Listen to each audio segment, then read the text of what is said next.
आज की geopolitical news oil market से जुड़ी हुई है, जहां 2026 के लिए ऑयल प्राइसेस को लेकर एनालिस्ट्स ने अपनी फोरकास्ट रिवाइज कर दी हैं।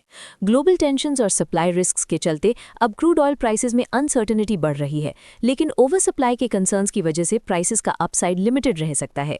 ये डेवलपमेंट्स इनडायरेक्टली इंडिया के लिए बहुत इंपॉर्टेंट है, क्योंकि इंडिया दुनिया के सबसे बड़े ऑयल इंपोर्टर्स में से एक है और ग्लोबल ऑयल प्राइस मूवमेंट का सीधा इम्पैक्ट इंडिया की इकोनॉमी और फ्यूल प्राइसेस पर पड़ता है। अब अगर प्राइस एस्टिमेट्स की बात करें तो एनालिस्ट्स के अकॉर्डिंग 2026 में ब्रेंट क्रूड एवरेज लगभग $82 पर बैरल रह सकता है, जो पहले के एस्टिमेट से थोड़ा ज्यादा है। WTI क्रूड का एस्टिमेट भी करीब $80 पर बैरल के आसपास रखा गया है।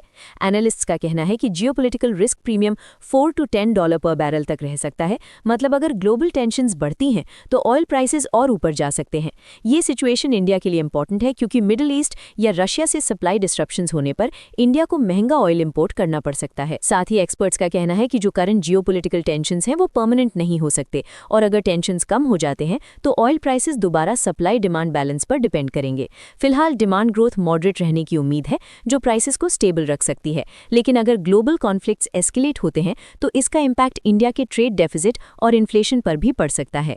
2025 के एस्टिमेट्स के हिसाब से ब्रेंट क्रूड का एवरेज लगभग $74 से $75 और WTI का एवरेज $70 के आसपास रहने का एस्टिमेट है, और प्राइसेस ईयर के एंड तक ग्रेजुअली बढ़ने की उम्मीद है।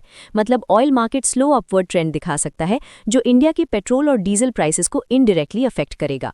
सप्लाई साइड पर भी काफ़ी डेवलपमेंट्स हो रही हैं।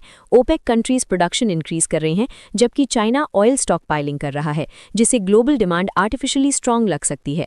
ओपेक प्लस अप्रैल में प्रोडक्शन को लगभग 1,37,000 बैरल्स पर डे तक बढ़ा सकता है। अगर सप्लाई ज्यादा बढ़ गई तो प्राइसेस स्टेबल रह सकते हैं, जो इंडिया के लिए पॉजिटिव फैक्टर हो सकता है।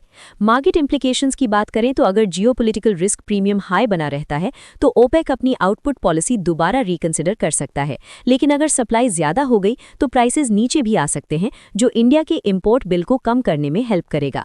2026 डिमांड आउटलुक के according US oil production stable या थोड़ी डिक्लाइन हो सकती है, जबकि ग्लोबल डिमांड ग्रोथ 0.5 से 1.1 मिलियन बैरल्स पर डे के बीच रह सकती है।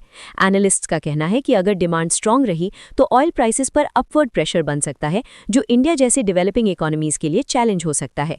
ऐसे ही इंपॉर्टेंट जियोपॉलिटिकल और इकोनॉमिक अपडेट्स के लिए चैनल को सब्सक्राइब जरूर करें।